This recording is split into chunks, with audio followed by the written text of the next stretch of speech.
Rickshaw taxi चालकांना मराठी करता 1 वर्षाची मुदतवाढ देण्यात आली आहे। मुख्यमंत्री देवेंद्र फडणवीसांनी काल या सगळ्या संदर्भातला आपला निर्णय जाहीर केलाय। 1 वर्षाच्या मुदतवाढीवरून आता मात्र शिवसेनेत नाराजीचा सूर उमटतोय असं सूत्रांकडून कळतंय। फडणवीसांच्या निर्णयावर महायुतीमधील मंत्री नाराज असल्याचं कळतंय, अर्थात सूत्रांकडून। असे जर निर्णय परस्पर मुख्यमंत्र्यांना घ्यायचे असतील, विश्वासात न घेता एकतर्फी निर्णय जर होत असतील, तर कॅबिनेट बैठकीचा घाट कशाला असा सूरही या नाराज मंत्र्यांकडून आळवला जातोय असं सूत्रांकडून माहिती आहे। या सगळ्याविषयी अधिक माहिती घेऊया आपल्या प्रतिनिधी मीनाक्षी म्हात्रे यांच्याकडून। मीनाक्षी, ही काही पहिली वेळ नाहीये, असं अनेकदा झालेलं आहे की ज्यामुळे भाजप आणि शिवसेनेत कुठेतरी कुरबूर पाहायला मिळते, पण नंतर मात्र सारं काही आलबेल आहे असं दाखवण्याचा प्रयत्न केला जातो। मग तो मुद्दा जागा वाटपाचा असू दे, तो मुद्दा महामंडळ वाटपाचा असू दे, किंवा तो मुद्दा निर्णय क्षमतेचा असू दे। आता मात्र काल मुख्यमंत्र्यांच्या या निर्णयानंतर पुन्हा एकदा शिळ्या कडीला ऊत आलाय।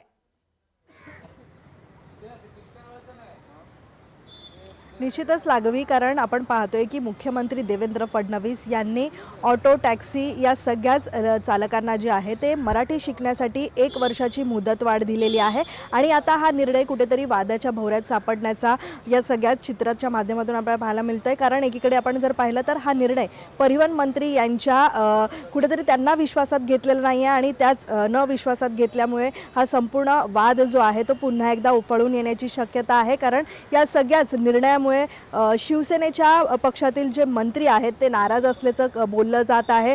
मात्र एकीकडे आपण जर पाहिलं तर एकतर्फी मुख्यमंत्री निर्णय घेणार असेल तर कॅबिनेट बैठक कशासाठी, असे देखील आता प्रश्न या ठिकाणी या सगळ्याच नाराज मंत्र्यांकडून उपस्थित केले जात आहे। प्रामुख्याने आपण जर पाहिलं तर मुख्यमंत्री देवेंद्र फडणवीस यांनी एक अधिसूचना काढून मात्र राज्य मंत्रिमंडळातील जे अधिकार आहेत ते स्वतःकडे ठेवलेले आहेत, आणि त्यावरून देखील मोठ्या प्रमाणामध्ये आपण पाहतोय की दोन्ही म्हणजे सत्तेत असलेल्या राष्ट्रवादीच्या पक्षातील मंत्री असतील किंवा मग एकनाथ शिंदे यांच्या शिवसेना पक्षातले मंत्री असतील, यांची कुठेतरी नाराजी जी आहे ती वाढलेली पाहायला मिळते। आणि एकूणच आपण पाहतोय की या सगळ्यानंतर मराठीचा मुद्दा जो आहे तो पुन्हा एकदा पेटण्याची शक्यता आहे। कारण लागवी एकीकडे आपण पाहतोय की वारंवार मुदतवाढ जी आहे ती परिवहन विभागाकडून प्रताप सरनाईक हे जे मंत्री आहेत त्यांनी वारंवार मुदतवाढ दिली, आणि त्यानंतर मुख्यमंत्री आता एकतर्फी हा निर्णय घेत आहेत। कुठेतरी परिवहन विभागाला देखील विश्वासात घेणं अपेक्षित होतं, पण मात्र तसं न करता एकतर्फी निर्णय जो आहे तो घेण्यात आलेला आहे। एकीकडे आपण पाहतोय की पुढच्या वर्षी उत्तर प्रदेशमधल्या विधानसभेचे निवडणुका लागत आहेत, आणि ह्या विधानसभेच्या निवडणुका डोळ्यासमोर ठेवून